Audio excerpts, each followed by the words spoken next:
నగేష్ గారు, తెలంగాణ కోసం మొదటగా మీరు రాజీనామా చేయడానికి గల కారణం ఏంటనంటే ఫస్ట్ ఏం చెప్తారు అసలు? కాంగ్రెస్ గవర్నమెంట్లో తెలంగాణకి ఇంకా మనకు న్యాయం జరగట్లేదు. మరి కాంగ్రెస్ పార్టీలోకి ఎందుకు వెళ్ళాల్సి వచ్చింది? టీఆర్ఎస్ పార్టీని తప్పుపడతాను, టీఆర్ఎస్ నాయకుల్ని తప్పుపడతాను. కానీ కాంగ్రెస్ పార్టీలో మీకు అనుకున్న గౌరవం దక్కట్లేదు. డబ్బులు ఉన్న వాళ్ళకి, హంగామా క్రియేట్ చేసిన వాళ్ళకి అవకాశాలు ఇస్తున్నారు. సో ప్రస్తుతం బీర్ల ఐలయ్య గారు అది ఏం చెప్పుకున్నా ప్రజలకు తెలుసు కాబట్టి నేను ప్రత్యేకంగా చెప్పాల్సిన అవసరం లేదు. ప్రభుత్వం బాగుందని అంటారా రేవంత్ సర్కార్ గారు? మొన్న ఈ మధ్య మీరు వెళ్ళి కలిసి వచ్చారు కదా. చెప్పింది చేసింది ఇప్పటిదాకా 100% జరిగిన దాఖలా అయితే నా దృష్టిలో లేదు. మొన్ననే మన పొంగులేటి శ్రీనివాసరెడ్డి గారు మనం మాట్లాడుతూ హామీల అమలు తర్వాత ముందు మేము రాష్ట్రాన్ని నడిపించగలిగితే చాలు. 10 ఏళ్ళైనా 50 ఏళ్ళైనా నెరవేర్చిన వాళ్ళు చాలా మంది ఉన్నారు.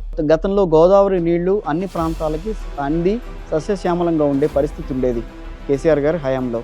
ఈ రోజున రెండో పంటకి నీళ్లు కావాలంటే వెతుక్కోవాల్సిన పరిస్థితి రైతులు. మొత్తం పని ఏం చేయలేదు కేసీఆర్ అని మేము అంటలేము. కానీ రేవంత్ సర్కార్ వచ్చిన తర్వాత చాలా విషయాల్లో తప్పిదాలు అయితే గ్యారెంటీగా జరుగుతున్నాయని. హైడ్రా విషయంలో కానీ, మూసీ కానీ సలహాదాలు సరి అయిన పద్ధతిలో వ్యవహరించకపోవడం, హెచ్యు వ్యవహారం కోర్టు లక్ష్యం తెలిసే వరకు కూడా వెళ్ళింది పరిస్థితి. ప్రభుత్వ భూమిని మనం మలుచుకున్నారని ఆలోచన చేసినట్టున్నారు. కొన్ని తెలంగాణలో కాంగ్రెస్ పార్టీ వచ్చిన తర్వాత వైద్య రంగం పరిస్థితి ఏమైనా మారిందా?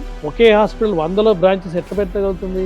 మొన్నటి ఎన్నికల్లో బీఆర్ఎస్ గెలవకపోవడానికి కారణం ఏంటని అనుకుంటున్నారు? ప్రధానంగా ఒక 5 సంవత్సరాలు చాలా మార్పులు వచ్చేది. ఇంకా